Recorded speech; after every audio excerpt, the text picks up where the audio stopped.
e pam që është një lloj shfaqësimi për gjendjen e vendit, për problemet që ka vendi, kuptohet ka mujt mu shfaqësu edhe i grim ma shumë, me shpjegu pak edhe pse jemi në sanksione, pse na është ndalu dialogu strategjik, pse çmimi i energjisë është rrit kaq shumë, e kem probleme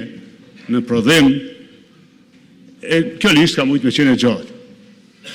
Tani edhe ne, si Aleancë, nuk dëshirojmë, pra nuk e shohim të rrugës të rendit, që të debatojmë për një program qeverisës, të një qeveri januare, sepse nuk në dha. Nuk kemi asnjë material me shkrim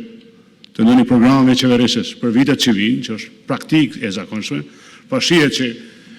deputeti që u paraqit në emër të shumicës nuk ka program qeverisës fare. Ma viti pak kjo arsyeja pse e çeke luftën hibride sot. Pas kaç vitesh ti në këtë foltore, për mendimin tim i nderuar, ti je produkti i luftës hibride të armiqve tonë, pra ty të kanë kriju, ti ke ushqyer këtë luftë hibride në këtë vend, në vazhdimsi,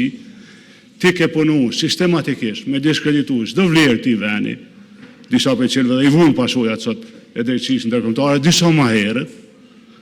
dhe si i këtill një ditë, po, është e vërtet, lufta hibride e han ato, i cili e ka ushqyer atë luftë, e tash të ka ardhur radha, besoj edhe ty,